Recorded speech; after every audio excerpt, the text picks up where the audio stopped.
ರಾಜ್ಯದಲ್ಲಿ ಸುಮಾರು 5 ವರ್ಷಗಳಿಂದ ಯಾವುದೇ ಉದ್ಯೋಗವನ್ನು ಕರೆಯಲಾಗದೆ ವಿದ್ಯಾರ್ಥಿಗಳನ್ನು ಬೀದಿಯಲ್ಲಿ ತರುವಂಥ ಪರಿಸ್ಥಿತಿ ಸರ್ಕಾರವು ಮಾಡ್ತಾ ಇದೆ. ಆದರೆ ಇಲ್ಲಿ ಸಿಕ್ಕಾಪಟ್ಟೆ ಪ್ರಾಬ್ಲಮಲ್ಲಿದ್ದಾರೆ ವಿದ್ಯಾರ್ಥಿಗಳೆಲ್ಲ.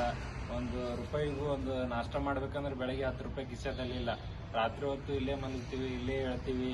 ಏನೋ ಒಂದು ಯಾವುದೇ ರೀತಿ ಪ್ರಾಬ್ಲಮ್ ಸಿಕ್ಕಾಪಟ್ಟೆ ಆಗಿಬಿಟ್ಟಿದೆ. ಮತ್ತು ಉದ್ಯೋಗ ಕಾಲ್ಫಾರ್ ಮಾಡ್ಬೇಕಂದ್ರೆ ಒಂದು 500-600 ಅಷ್ಟು ಕಾಲ್ಫಾರ್ ಮಾಡ್ತೀರಿ, ಏನೂ ಮಾಡೋದಿಲ್ಲ, ಏನೂ ಇಲ್ಲ.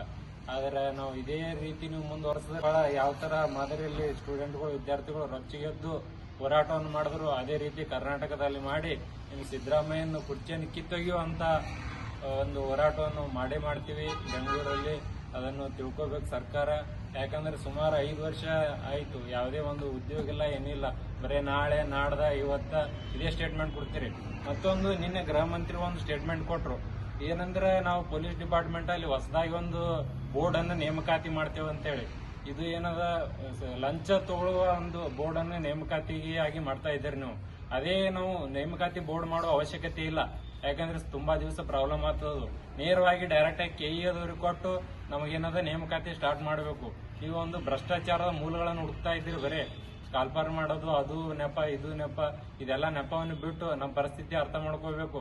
ತುಂಬಾ ದಿನದಿಂದ ಎಲ್ಲ ವಿದ್ಯಾರ್ಥಿಗಳು ಇಲ್ಲೆಲ್ಲ ತಂದೆ ತಾಯಿ ಎಷ್ಟೊತ್ತು ದುಡ್ಡನ್ನು ಕೊಡ್ತಾರ, ದುಡ್ಡು ಕೊಟ್ಟು ಎಲ್ಲ ಸಾಕಾಗಿದೆ ಅವ್ರಿಗೆ ಕೂಡ. ಎಷ್ಟೋ ಜನ ಇಲ್ಲಿ ಕ್ಯಾಟರಿಂಗ್ ಕೆಲಸ ಮಾಡ್ತಾ ಇದ್ದಾರೆ. ಕ್ಯಾಟರಿಂಗ್ ಕೆಲಸ ಅಲ್ಲಿ ಮದುವೆಗೆ ಮತ್ತು ಮಂಟಪ ಹಾಕೋದಾಗಲಿ ಎಲ್ಲ ಕೆಲಸ ಮಾಡಿಬಿಟ್ಟು ಅವ್ರು ದುಡ್ಡು ತಂದ್ಬಿಟ್ಟು ಇಲ್ಲಿ ಓದಾತಾರೆ. ಅರ್ಥ ಮಾಡ್ಕೋಬೇಕು.